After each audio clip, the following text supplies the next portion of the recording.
This is News 13 on Fox 2. The winter weather hitting some parts of the state tonight. Good evening, everyone. Welcome to News 13 on Fox 2. I'm Jim Winchester. Closed interstates, stopped semis mile after mile for vehicles, all waiting for the weather to clear. But first, we begin with Sports Director Van Tate, who is also in San Jose tonight. And Van, tough loss for the boys. Well, Tiger Woods is back on the offensive after months of avoiding questions. Now, the call came out around 9:20 tonight. Our photographer just left the scene, the home in the 1600 block of Glorieta.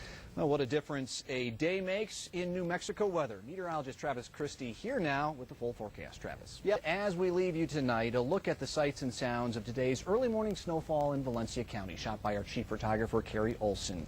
Have a great night, everyone.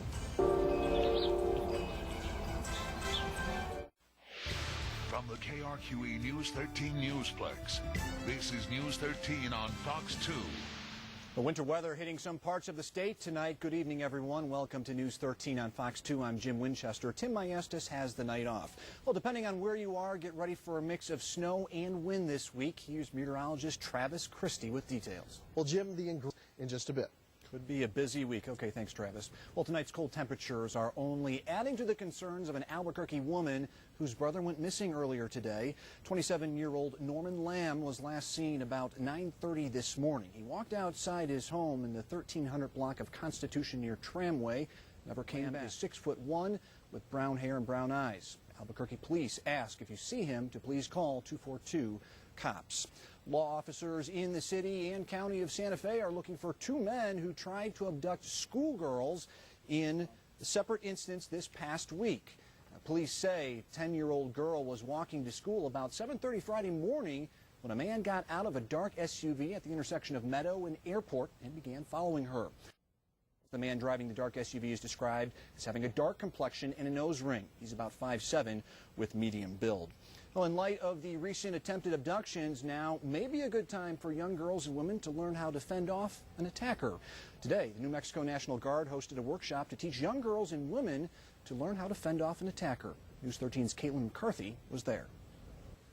The big KRQE News 13.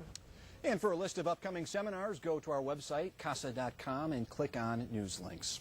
Well, an Albuquerque man and his buddy are jailed tonight, charged with stealing his grandmother's credit card, the same credit card she used a week ago to bail him out of jail. 37-year-old Nicola DiLorenzo and 23-year-old Pete Chavez were both in court today. Police say they hatched a scheme to get fast cash. Both face charges of possession of a stolen credit card and conspiracy to commit a felony. Well, Mexican officials say at least 12 people are dead after a drug war shootout in Monterrey, Mexico on Friday. State officials say the fight began when soldiers approached a ranch as part of a drug sting. The massacre unfolded. Police say altogether at least 11 were dead, and they were all gang members. 4 people are jailed in Russia tonight following a nightclub fire that killed 112 people. Now, this is amateur video from inside the club where the fire broke out Friday night in Perm, Russia. Authorities say a fireworks show inside a club started that fire. Hundreds tried escaping the burning building. Today, grieving family members lined up outside the morgue in Perm. They were there to identify their loved ones killed in that fire. An all-day memorial service was held at a local church. Jewish settlers in the West Bank clashed with Israeli police today. The settlers sat in the middle of the road. The freeze shows the world that Israel is serious about pursuing a peace agreement with the Palestinians.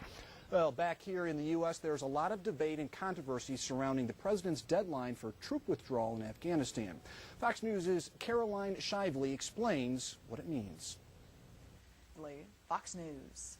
Well, the final touches are put in place in Denmark's capital city ahead of this week's climate summit. The 192-nation talks are set to start in Copenhagen on Monday. President Obama will be in attendance to back the talks.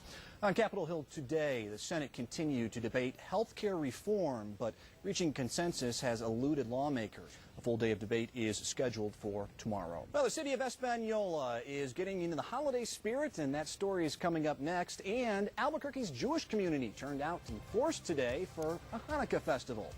Later, an extremely rare discovery in China, a baby panda turns up in the wild. And another big turnout today for Albuquerque's largest Jewish festival, which celebrates the upcoming season of Hanukkah. The Jewish Community Center of Greater Albuquerque held its annual Hanukkah festival this afternoon. They had everything ending this year at sunset on December 19th. Well, Travis Christie joins us now live, and some fun out there, but not too much fun if you're going to be outside in this coming week. You got to be careful out there. Yeah, you know, it's going to feel and actually look a lot like Christmas with everything that's going to be happening this week. Of course, we're talking about a big storm. Seems like we have one right after the other. We get a couple of days of break mix. And we're talking about feet in those northern mountains. That's something else. Oh, yeah. Great for skiers. They've been looking forward to that. Oh, they're smiling ear to ear. All right. Thanks much, Travis. Well, Attorney General Gary King will focus on meth awareness this week in Portales. A seminar scheduled for Tuesday targets parents, students, and school faculty on what to look for and online. Well, still ahead, remnants of the prehistoric creatures that once roamed the planet went on display this weekend. That's coming up. Also, a guy known in Australia as the Shark Whisperer is drawing fire for advocating the risky business. Those details coming up next. An extremely rare and sweet hidden treasure is found in China. Scientists there discovered a baby panda inside a cave at a national park. There are only about 100 pandas living in the wild. If prehistoric animals are more your thing, Waco, Texas has something that you must see. The Waco Mammoth Site opened on Saturday. The remains of 25 other mammoths have been found. A man in Australia is trying to change the world's perception of sharks, but his critics say it's risky business. Take a look at the video. They call him the Shark Whisperer. They say he could encourage the public to try this kind of thing in their own, which would put their lives at risk. Well, there's a full half hour of news straight ahead on News 13 on Fox 2. There's a jump in housing starts in the metro area. Good news for home builders. And planning on a trip to the Sandias to cut a Christmas tree? If so, you may have to rethink that plan. There's a serious bug problem that's putting the kibosh on cutting. And some well-trained canines compete to be top dog. Those stories and more coming up next. Stay with us.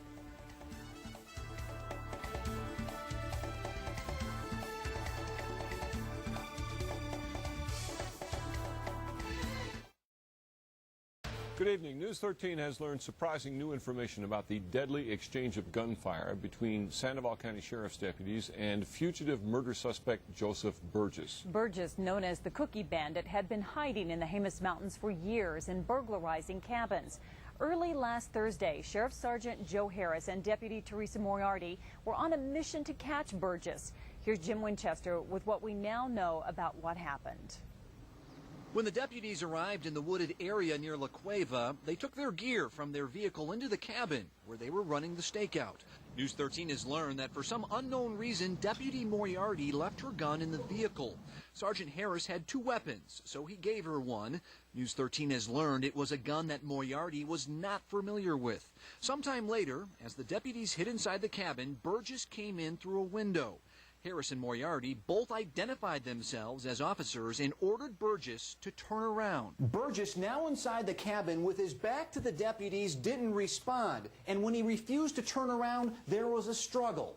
But the two of them were able to take into custody and handcuff Burgess. Burgess was now handcuffed, his arms behind his back. But somehow he was able to pull out a .357 revolver from underneath his clothing and began shooting wildly.